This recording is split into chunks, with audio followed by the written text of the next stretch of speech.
बस करो।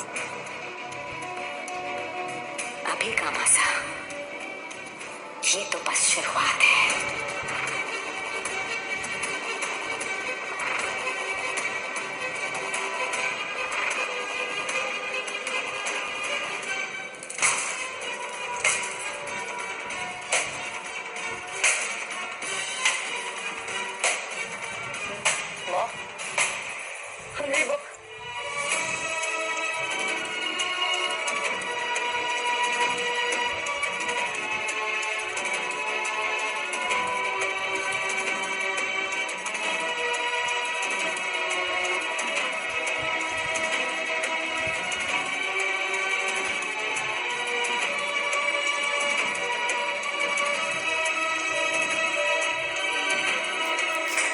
माँ मुझे जी भर के डांटिए पर मुझसे मुंह फेर कर मत जाइए।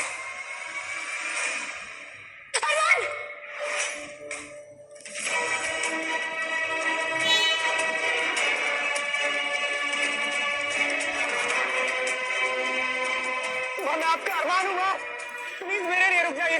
बेटा तुझे लगी तो नहीं मैं कमाने कैसे मूवी को गुस्से में, उसे अकेला छोड़ दे।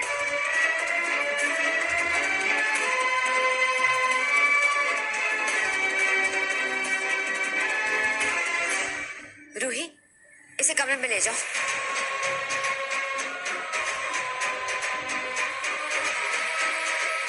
तुमने सुना नहीं? हमने कहा इसे कमरे में ले जाओ बेटा।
रूही, तुम्हारे साइकोपन का कोई जवाब नहीं।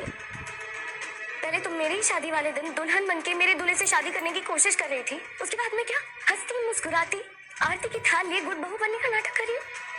क्या है ये सब? अबीरा प्लीज प्लीज शांत हो जाओ। मैं शांति हूँ, इसीलिए अब तक कुछ कहा नहीं है, लेकिन अब फैमिली के सामने तुम्हारा ये नाटक देख के ना मुझे बहुत गुस्सा आ रहा है। Please just stop it.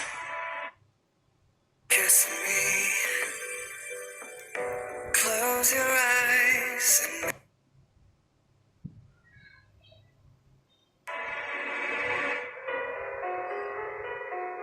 बस अरमान बस, संभाल खुद को, संभाल। कैसे पापा माँ ने, मैंने सब देखा सब सुना क्या किया उसने, मगर अब तू मेरी सुन। अरमान तेरी अबीरा से शादी हुई है, 7 जन्मों का बंधन साथ होता है ये, और विद्या भी इस बात को जानती है, मगर अभी गुस्सा है इसलिए समझ नहीं रही है।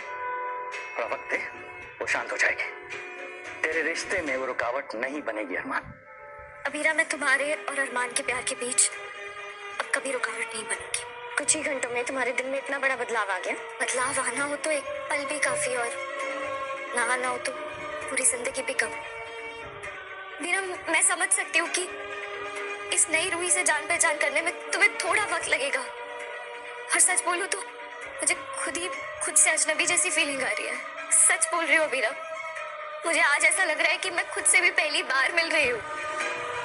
मैं इतने टाइम से अरमान को इमोशनली ब्लैकमेल कर रही थी, उसे और अपनी दोनों फैमिलीज को धोखा दे रही थी, सबके साथ गलत कर रही थी और उसे सच्चा प्यार समझ रही थी।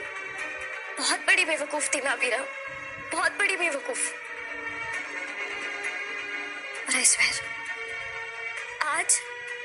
आज अरमान ने मेरी आंखें खोल दी, मुझे ये समझा दिया कि जिसे मैं प्यार समझ रही थी वो प्यार था ही नहीं, वो बस मेरी जिद थी। बेटा विद्या जिद कर रही है क्योंकि वो तुझसे प्यार करती है। उसने भी देखा है ना तुझे और अबीरा को कैसे दुनिया भर के तूफानों से लड़ते हुए, और फिर तुम लोग एक साथ आए। मनी मन वो भी जानती है कि तू और अभीरा एक दूसरे की किस्मत हो। अरमान कभी मेरी किस्मत में था ही नहीं, और मैं बेवकूफ किस्मत से लड़ने चली थी, और लड़ते लड़ते हंसना, खुश होना सब भूल गई थी मैं। अगर तुम मुझसे आज पूछोगी ना अभीरा कि लास्ट टाइम मैं खुल के हंसी कब थी, तो मैं तुम्हें जवाब ही नहीं दे पाऊंगी, क्योंकि मुझे याद ही नहीं है। मैं जानती हूँ कि आज मैंने जितना ड्रामा किया उसकी वजह से तुम्हें बहुत परेशानी हुई, तुम्हारी शादी में रुकावट आई, और उसके लिए रियली सॉरी, सो सो सो सो सॉरी। और मैं जितनी माफी मांगू उतनी कम है, पर प्लीज हो सके तो मुझे माफ कर देना, पर मानो या ना मानो, और जो हुआ शायद अच्छा ही हुआ। एटलीस्ट मेरी अकल तो ठिकाने आ गई। आज तक मैं दुनिया की सबसे बुरी वाइफ थी। देखो ना मैंने रोहित को कैसे ट्रीट किया, बहुत गलत किया उसके साथ, पर मुझे बस एक लास्ट चांस चाहिए। मैं अपनी शादी को एक सच्चा मौका देना चाहती हूँ, और बाकी मैं तुमसे क्या ही कहूँ। तुम्हें और अरमान को मेरी बेस्ट विशेस की कोई जरूरत नहीं है, क्योंकि तुम और अरमान एक दूसरे से सच्चा प्यार करते हो। तुम दोनों खुश रहोगे और तुमसे दूर रहेंगे। प्लीज ये मत समझना कि मैं तुम्हारी चिकनी चुपड़ी बातों में आ जाऊंगी। मैं जानती हूँ कि तुम्हें मुझ पे फिर से भरोसा करने में वक्त लगेगा, पर मैं दिल से कोशिश करूंगी कि तुम्हारा भरोसा कमा पाऊं। प्लीज प्लीज कुछ मत करना। मेरी जिंदगी में पहले ही बहुत ज्यादा स्ट्रेस